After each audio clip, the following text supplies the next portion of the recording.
Why are we not sinking more on these yet further dire sales news out of Europe?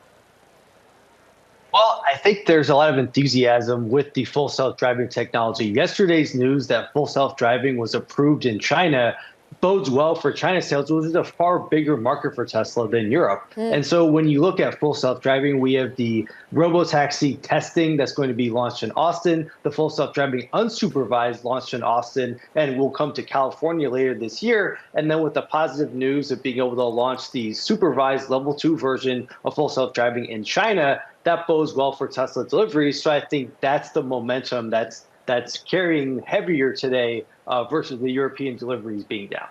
Okay, is that optimism enough to vindicate the about 100 times future earnings that we currently trade at for Tesla, as we were just hearing from Bailey?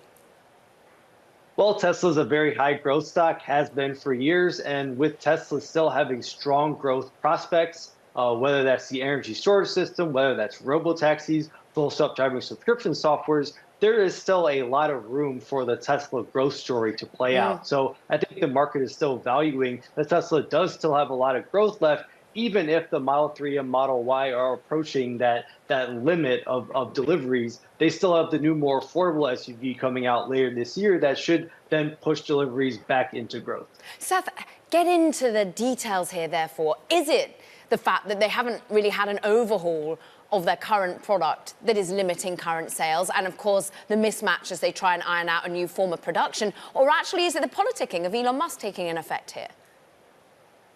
It's still unclear what the drivers are behind the first 2 months decline, especially in the European market. You could have a lot of consumers waiting for the new Model Y, which just began deliveries in Europe in March. So consumers could have been holding off until they could secure a new Model Y. You also have the more affordable vehicle being launched. And so some consumers may be waiting for a lower price point vehicle from Tesla. But in the European market especially, you finally have long-range EV competition at a comparable price. For years, the Tesla Model 3 or Model Y was the only long range. In this case, I'm defining it as at least 400 kilometers or more of range at the same price that would be as the same as an ICE after subsidies. So for key markets like Germany or the UK, a Tesla was the most affordable long-range EV. Now you have other competitors who are offering long-range EVs at a similar or slightly cheaper price point. And so there's true competition for the first time in the European market. And that could be leading some consumers to choose a different vehicle besides a Tesla.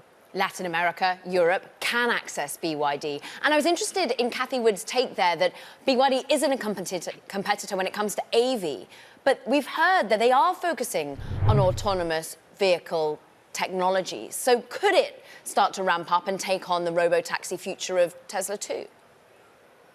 Well, they very well could. So BYD has a level 2 product that they offer in China for free right now, whereas even if you buy a Tesla in China, you still have to pay for full self-driving. So that could lead some consumers to choose a BYD. Both will be level 2 products inside of China, and China is a unique market because the data for AV testing has to stay within China. You can't send it back to Tesla's headquarters in the US for refinement. And so China may be a different market altogether, where BYD is more comparable to a Tesla. But if you're looking at a market like the US or Europe, right now I think Tesla would be more comparable with Alphabet's Waymo product as a robotaxi competitor.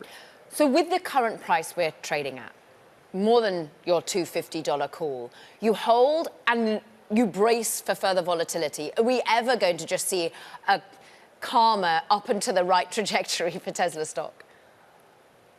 Well, if there are months and quarters of good news that comes out, then we could see Tesla's stock start to rally. But when it was trading in the high 400s like it was in mid-December, we had a 1-star rating. We thought Tesla was a sell because we thought a lot of the good news was priced in, and a lot of it was priced for perfection. Even when you're looking at valuing the robotaxi business, we assign maybe a lower valuation than some of the more bullish forecasts, because when you think of robotaxi, it's going to be a cheaper price point, which means lower total addressable market for consumers and for Tesla's profitability. And they can't just take a 30% take like an Uber can. They also have to manage their expenses. That's another whole set of additional overhead expenses. So I do think it's going to be a very profitable business for them, but maybe not as profitable as the market's implying.